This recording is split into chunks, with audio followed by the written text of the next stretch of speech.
Biotech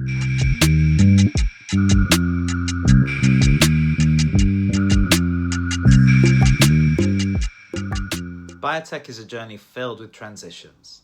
Some are positive, successful funding rounds, entering the clinic, or launching a new product, for example. Others are more challenging, like bad data or layoffs from restructuring. But whatever the flavour of the transition, all of them necessitate cultural change to be successful. Many biotech leaders, when navigating these transitions, fall into one of two common traps. The first is that they assume that the essence of the company that's made them successful so far, the DNA that's enabled them to deliver, will remain in place despite the need for new skill sets, mindsets, and characters. It's inherent to the nature of transitions that new ways of thinking are required, and without care and attention, this leads to a cultural shift that destroys what's been built. In failing to shape how the team and environment evolve, too many leaders find themselves running companies that they wouldn't have chosen to be a part of. And the second trap is almost the reverse. Now, after most major transitions, the stakes are higher, objectives are more stretching, and timelines are usually shorter. Continuing to do things in the same way won't deliver different results. But in spite of this, teams get stuck in old ways of working and of thinking that just don't get them where they need to go, and the consequences of this inertia fall squarely on the shoulders of the leader. Now, most of the time, leaders are aware that some things need to change and that some things should be protected, but they bury their head in the sand, hoping that somehow it'll all work out. But the successful ones recognize that cultural evolution is necessary and initiate the change themselves, taking deliberate, consistent action to shape it. So if you're going through transition or are about to, there are 4 key steps you can take to make sure you're in the driving seat. Start by reconnecting with your mission, vision, and purpose. Change can be chaotic and priorities get blurred.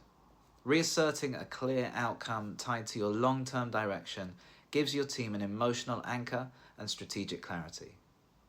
Transformations are always difficult, with McKinsey finding that 70% of them fail, but purpose-led transformations have been shown to be 4 times more likely to succeed. Then, revisit, refine, and refresh your values.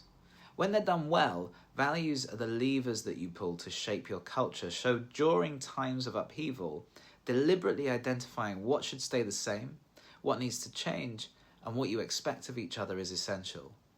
But this isn't an executive team activity. Everybody in your organization should be involved.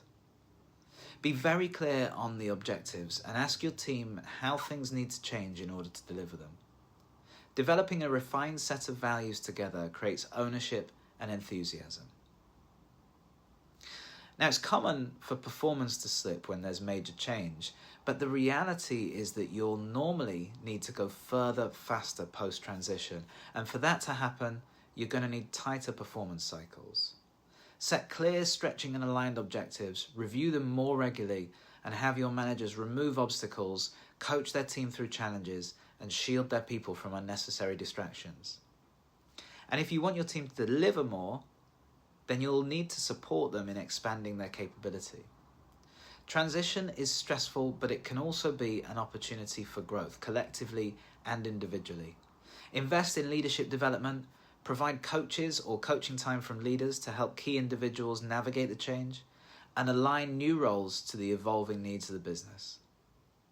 Look, you can't deliver a drug to patients or a diagnostic tool to researchers and physicians without encountering major transitions. The thing that separates the few companies that succeed from the many that fail is how proactively and deliberately they evolve their culture through these times of change. Take control, be deliberate, and shape the future. Those who need your work will thank you.